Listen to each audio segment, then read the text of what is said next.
From Scripps Sports, this is Bobcat Insider, sponsored by First Interstate Bank. Non-conference play is complete, and a Big Sky title defense begins on Saturday with Montana State hosting Eastern Washington. Hello, everybody. I'm Keaton Glogly, alongside Grace Lawrence, as we get set for Eastern Washington and the Big Sky opener coming up this weekend. But first, Grace, as we look back, a 2-2 team, 17-0 win against Mercyhurst. What do we know about this team? Yeah, I think we know that their ceiling's high and that they want to fight. I mean, we see Justin Lamson bring that competitive spirit week in and week out. And, you know, they're about to face an Eastern Washington team. Although Vigen's undefeated, he's mentioned it. They've always put up a good fight. You think last year, I mean, that was a game in that second half until they had big plays. And Vigen loves that big play ability and executing, you know, the big play making. Tommy's big run in that game, Ty McCullough's big touchdown to officially take the win. Right, and that Tommy run, by the way, was when he went over 3,000 career rushing yards as well at the end of that third quarter. But it does feel like you've got some guys who are now kind of starting to come back. Chris Long is one of those guys that could certainly be a big playmaker for this team. Yeah, I think he really adds that deep threat. That's what they were talking about all about fall camp, and that wide receiver room so deep. Ryan King, Taco Dowler, Dane Steele, Jabez Woods, I could keep going. And also the running back room. I mean, you know, both Julius and Adam had touchdowns in that first half. And Adam Jones has scored in every game so far this season. One of the things that we're going to need to see answered, though, is what is that collection of five playing in front of him as Burke Mastel has returned. We're going to talk about what that offensive line looks like in just a second, and later Kaden Dowler joins the show on the Bobcat Insider. Head coach Brent Vigen's coming up after this timeout. Welcome back to Bobcat Insider, sponsored by First Interstate Back Bank. on the Bobcat Insider, Keaton Glogly alongside head coach Brent Vigen. Coach, how we feeling? I know the weather's starting to get cold in the morning and Big Sky play is beginning. Yeah, a little chill in the air this morning, I know for sure, but it's a sign of fall, it's a sign of football, and you know, certainly getting the conference play is enjoyable for us. You know, I think the non-conference you know, suited us well as far as getting us to this point, and now we're ready to go to, you know, getting that conference play and see what we can do. Yeah, I think overall in the non-conference, it did feel like you guys got tested in multiple different ways, multiple different levels. And this last game against Mercyhurst, first and foremost, I mean, it was easy for, I think, people to kind of put them as a punchline last year. They came in and they were much improved this year, it seemed. Yeah, last year was a transitional year for them, and they didn't transition until real late in the year. So even from a scholarship perspective, what they were dealing with last year compared to this year was significantly different. And you saw that on the field. It was a different looking team, especially when you talk about O-line, D-line, and I thought they competed really well. It was also kind of a weird game in that you only had 6 total possessions, including the one that ended up as the kneel. What was it like from your perspective, just how few possessions were in this game? Well, I think from an offensive point of view, it's frustrating, you know, and I know we ate up the clock quite a bit in the first half. We were pretty methodical.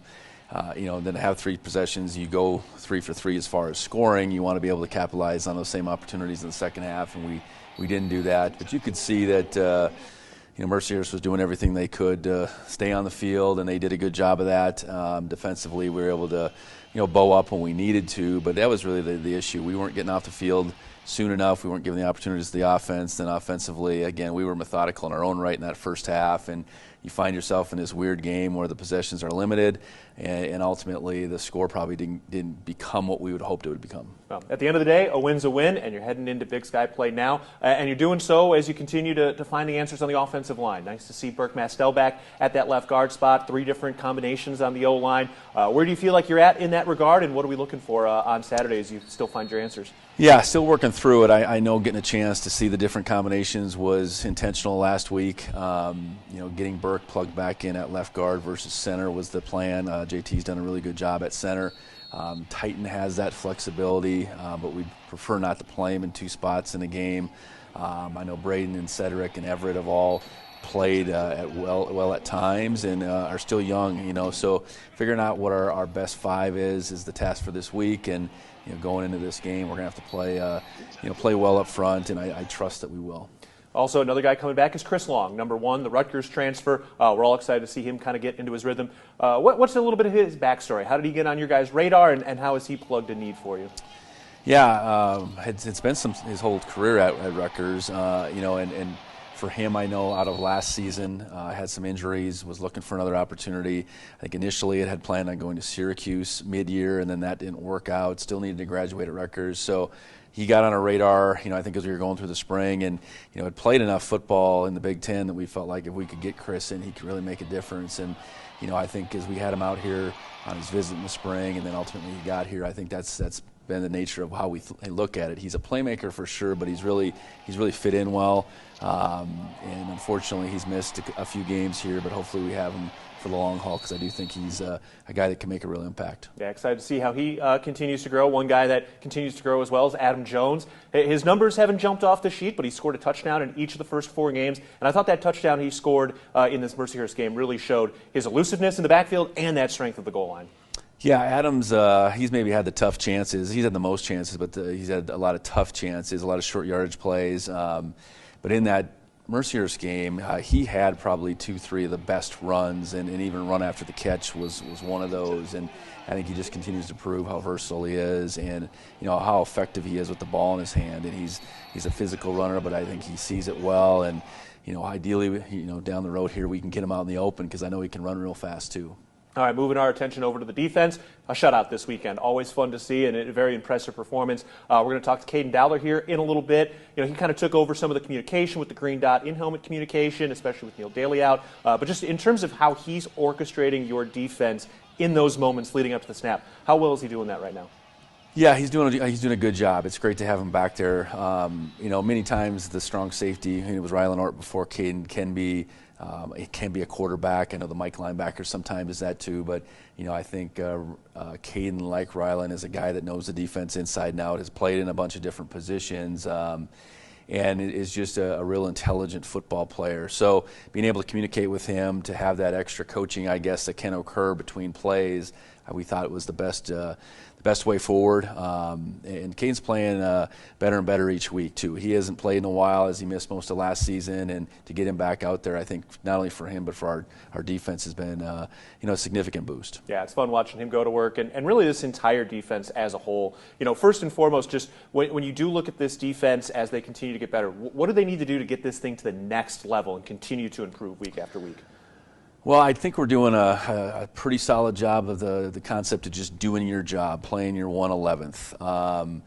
Do whatever the call tells you to do. But I think within that, there's some fundamental pieces that need to continue to improve. For the most part, we've tackled well these last few games. We've played with good leverage, but I think there's room for improvement there.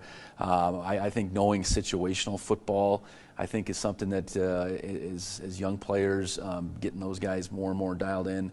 I think that's in particular in the secondary at some spots.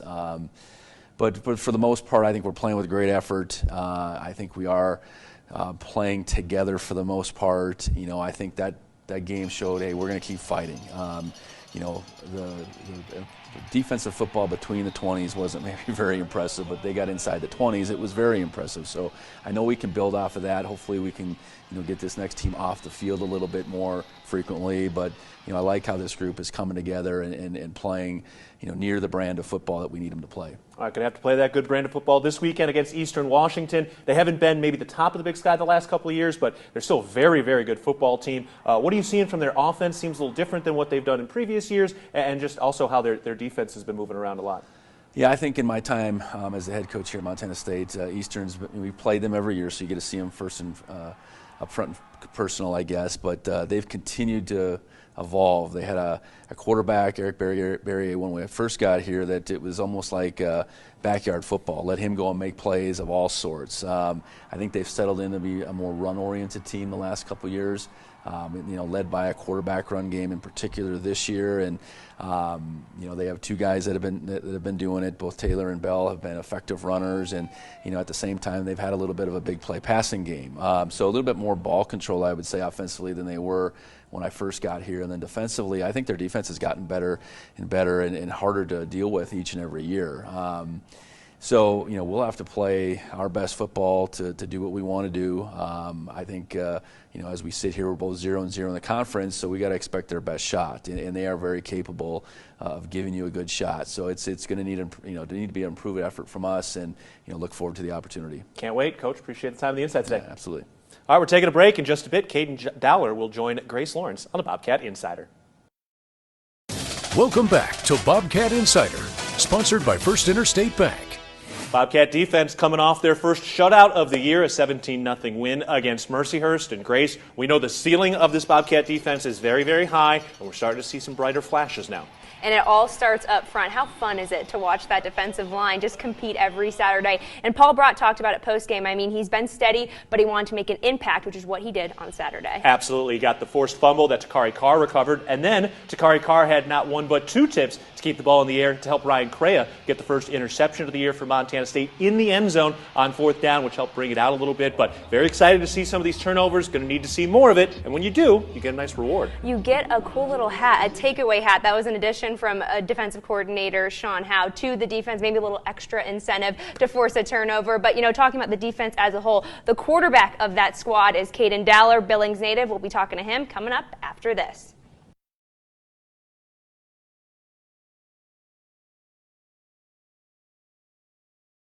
Welcome back to Bobcat Insider, sponsored by First Interstate Bank. Welcome back into the Bobcat Insider. Grace Lawrence here, joined by captain and defensive back Kaden Dowler. Thanks for joining me today. Yeah, thanks for having me. Yeah, talking about this weekend, a shutout for your defense. I guess just what stood out most about the game?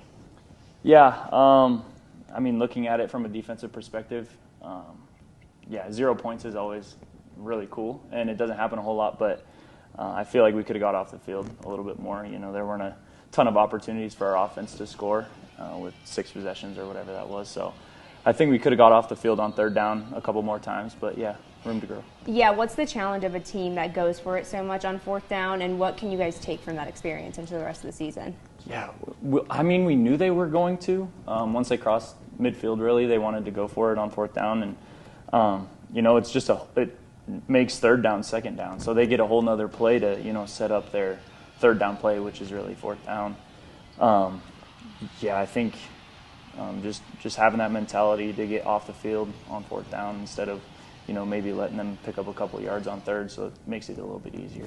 Yeah, you guys are home throughout the month of September. Your last one coming up this Saturday, but having the crowd behind you, at one point they were 4th and 42 to the goal line. So just how nice is it having Bobcat Nation behind you on Saturdays? Yeah, so cool. I mean, you make a play and they go crazy, and fourth down you get close to that Sonny Holland end zone, and they start going crazy, so it makes a huge difference for us. Yeah, 4 weeks into the season now, you were elected captain at the end of fall camp. How have you been in that role and just that leadership role this season? Yeah, I think I've gotten a little bit better, a little bit more vocal. I think, we have great other captains and great leadership outside of the captain, so everyone seems to be on the same page, and it makes it pretty easy.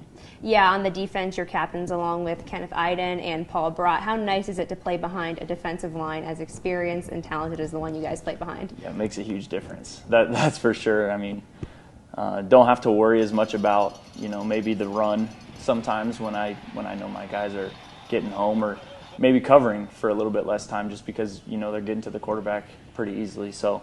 It makes a huge difference. Yeah, and your secondary being a bit younger, you being kind of a veteran of that group, how have you seen them grow, the guys around you, the past 4 weeks? Yeah, I think Coach Green has just done a really good job emphasizing every single practice we want to get 1% better. Come into the practice week with intentions to improve every single day, and I think everyone has done a pretty good job. Yeah, playing alongside Kaden, we heard so much about just his breakout campaign that he will have this year, which he's been definitely starting. What stands out most about playing alongside him?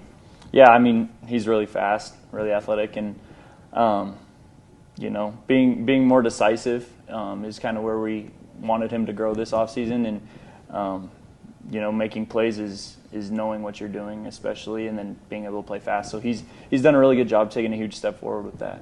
Yeah, the fight to defend a Big Sky title starts this Saturday. You being one of those captains, what are you kind of telling your team and the defense about the standard you guys bring to Big Sky play?